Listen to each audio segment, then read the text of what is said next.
starting with Texas Longhorns, you say, Mitch, the Texas Longhorns did not win Big 12 last year. Why are we starting with them? And guys, to pull the curtain back, originally we were not going to start with the Texas Longhorns. And yet, Garrett, you made this point.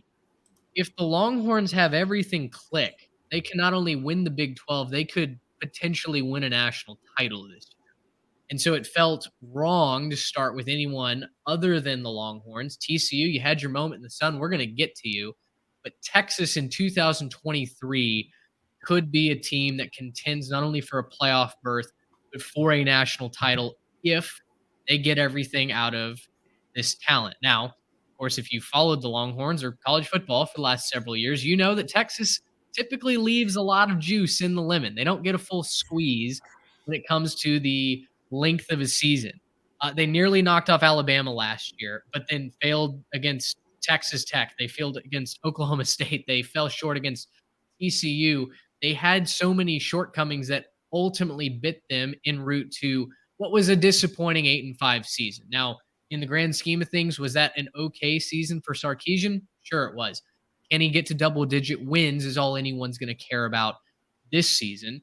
I think we are all on the bandwagon that Texas absolutely should. And given the run of talent that they're going to put out on the field each and every Saturday, this is a team that you have to take seriously when it comes to national championship contentions. You've got Sarkisian, who obviously has done a decent job as a head coach. His play calling has been immaculate. Offensive coordinator Kyle Flood has built one of the most impressive offensive lines in the entire country. And then Pete Kwiatkowski, a guy who a lot of Longhorn fans were calling for his head a couple of years ago, has built up a defense that not only can compete in the Big 12, but should be able to compete nationally. Again, I point you to that Alabama game where really they were a couple of blown calls and some wrong bounces away from beating Alabama at home. Team strengths and weaknesses. The strength for this team is going to reside on the offensive side of the ball. I picked the wide receiver core with an honorable mention to the offensive line. Now, the wide receiver core is going to be one of the most impressive in the country.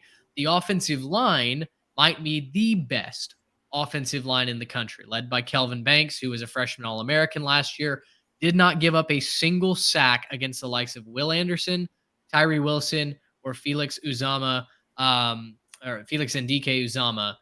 Two of those guys went in the first round in the top 10 picks.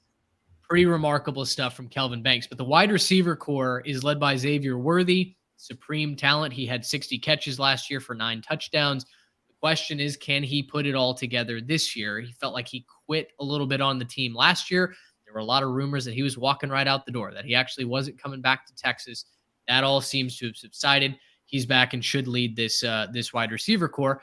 Adonai Mitchell transfers over from Georgia. They've got Jordan Whittington. Isaiah Nayer's healthy after tearing his ACL last year, the Wyoming transfer from 2022, plus freshmen like Jonte Cook and Ryan Niblett. I mean, this is a loaded wide receiver room. Quarterback is Quinn Ewers. He will be the starting quarterback for Texas. Now, how long will he hold that job? I guess we'll wait and see. There are a lot of people that believe that Quinn Ewers can be a Heisman contender this year. There are also people that believe that Quinn Ewers will lose the starting job at some point during the season. I'm certainly more inclined to believe that he's going to have a breakout season than fail entirely. And that's why you'll see I picked Texas to go to the Big 12 championship game to win a Big 12 title. The running back room. Garrett, we're going to talk about this in a second. You're really concerned about the loss of Bijan Robinson and Roschon Johnson. Absolutely fair. What they have coming back is a loaded stable. They've got Keelan Robinson, Jonathan Brooks, an electric sophomore, top running back from the 2023 class in Cedric Baxter from the state of Florida. They've got Jaden Blue as well, who's a special runner. I think they've got guys who can pick up the slack and at least marginalize the loss of Bijan Robinson.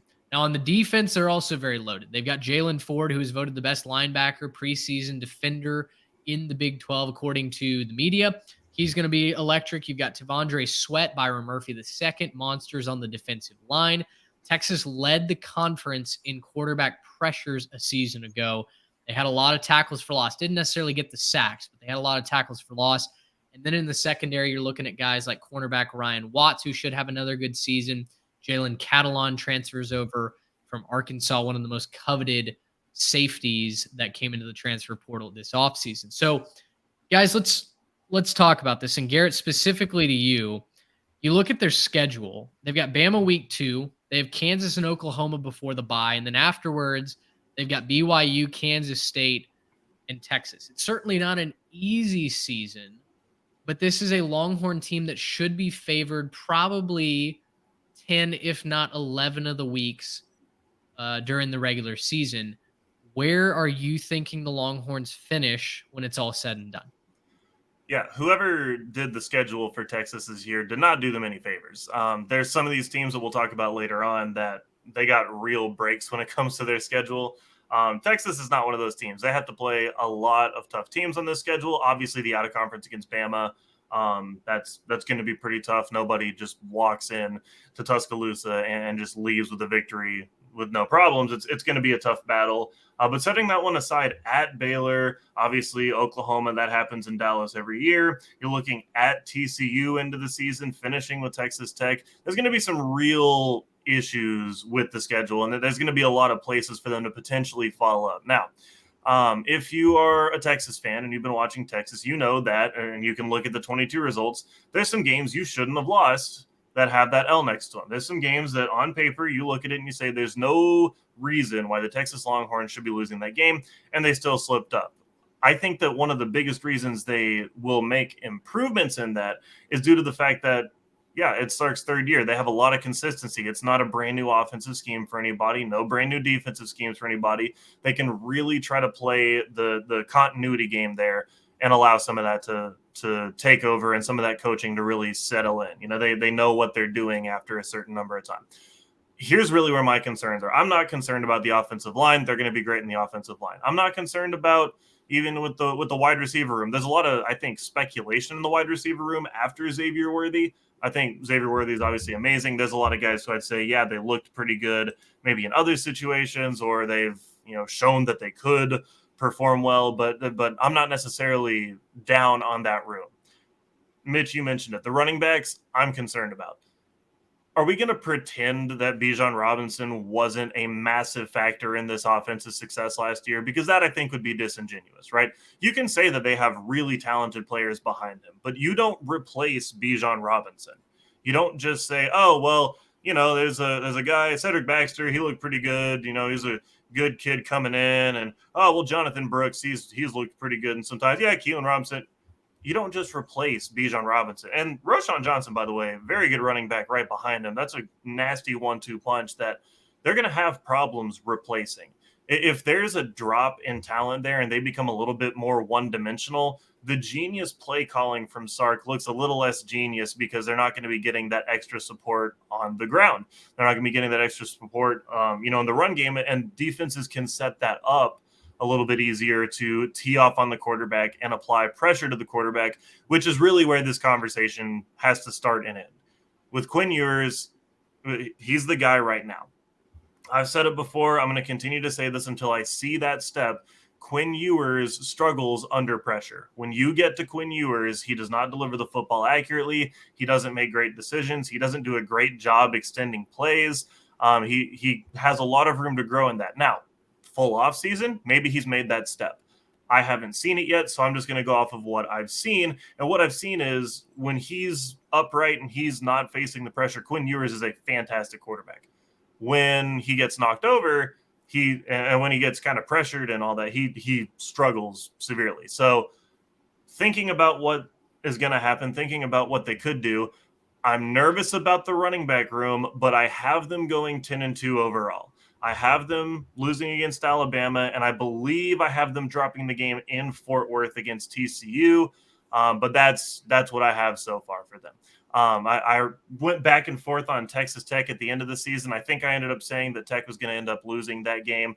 But that's a place where I would really make sure that you're on your game if you're Texas, because I think Texas Tech will have a lot to play for that last weekend as well. And I think that it could be a bit of a trap situation for Texas as, they're kind of leaving the conference and, Tech wants one more jab at them. So I have them going 10-2 and making the conference champion game. I do not have them winning the whole thing. I think that they'll end up coming just short in the conference championship game, but still having a really great season on their way out of the Big 12. Guys, Texas should win the Big 12. Can we agree on that? We can. They should. And can we agree that we can say that same thing about probably the past 5, 6, 7 seasons, give or take a few? At least that they should be playing in it against Oklahoma, right? Right. Yeah. Texas and Oklahoma are going to be the two most talented teams on paper in this conference until they leave for the SEC. And to me, what's always kept Texas back is just not having that difference maker at quarterback, right? They've either had the defense that's been elite and played really well, but the quarterback dropped down, or they've had the receivers, or they had Bijan, or all these talented guys, but the quarterback just hasn't been able to put it all together. So my question for you guys is, well, I guess 2 parts. One, is this all on Quinn Ewers this year? And 2, if Texas gets average Quinn, right? Like not Heisman contender, but also not worthy of being benched, probably about what he was last year as a freshman. If he improves a small improvement or remains stagnant, what do you see Texas doing this year? I think I don't know that I'm banking on Quinn Ewers being a Heisman finalist when I say that Texas can go 10-2 or even 11-1, right? Like Texas they've always been really talented. They've normally been the most talented team on the field. This year, they've finally paid attention to building the trenches. And because that offensive line, I think, is going to be able to move running lanes for whoever's in the backfield, provide pass protection for Quinn Ewers or whoever's back there, the weapons that they have out wide are going to be so much better on a week in, week out basis than the secondary they're going up against. And then, oh, by the way, you've got some of the best defensive linemen in the country rushing the quarterback on the other side. It's such a recipe for success in today's college football. Run, go fast on offense, physical, quarterback pressure, stuff the run on defense. I don't know that I'm counting on Quinn Ewers to be elite this year, and I still think that they can hit that ceiling. I don't know, they won't be a national title contender if they don't get an elite quarterback, but I think they can still compete and run the Big 12, even if Quinn, throws an interception a game. I think that really where we have to ask is just how good he is, because I do think this ends up landing on Quinn's shoulders. I don't think that they have the team around him to make it to the championship game in the Big 12 if Quinn is average, like you were saying. Now, what does average mean? It's kind of subjective. It's a little bit open-ended. If we mean that he's going to go out there and throw for 260 to 280 yards a game and a couple touchdowns, maybe turn it over a few times, I think that the Longhorns are good enough to win a lot of games with that. I don't know that they're going to be able to overcome, for example, Oklahoma, right? Who I think we're all expecting a big jump from the Sooners. I don't think that he can keep up with Oklahoma on offense. Defense, not necessarily what I'm concerned about there with Oklahoma, but I don't know that if he's just average Quinn, that they have that guy. Maybe outside of Xavier Worthy, who I think could be that guy, but they don't have a Bijan this year. They really don't. And that's really where this comes down to for me is I don't think that they have that over-the-top star locked to go in the first round, locked to go in the top 10 of the first round. I don't think they have that guy on their offense this year. Maybe down the line, maybe, I could see Cedric Baxter developing into that guy.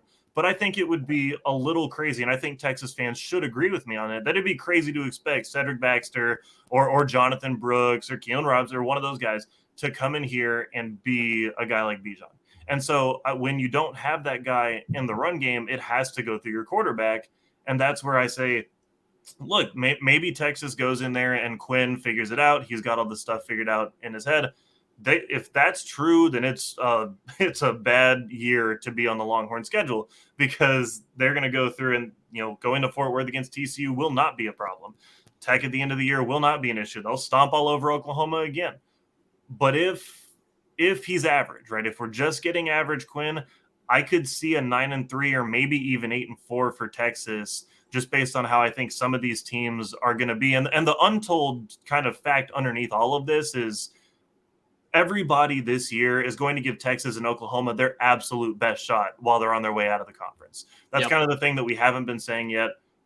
Texas is going to get everybody's best shot on the way out. Texas Tech wants the parting words, right? TCU wants to send them out losers. You look up and down, even, like a Baylor early in the season. I don't think Baylor's going to be very good, but you think at Waco, it's not going to sell out, immediately. And that's going to be a crazy Waco crowd looking to just, throw the horns down every chance they get. And everybody on TV is going to horns down the whole time. Like, everybody's going to hate Texas. And it's going to go the same way for Oklahoma. Everybody's going to hate both of them on their way out. Maybe it's warranted, maybe not, but it's going to be what it is. And so if you're not absolutely on your A game every single week, yeah, you're probably going to drop one or two of those in an upset spot.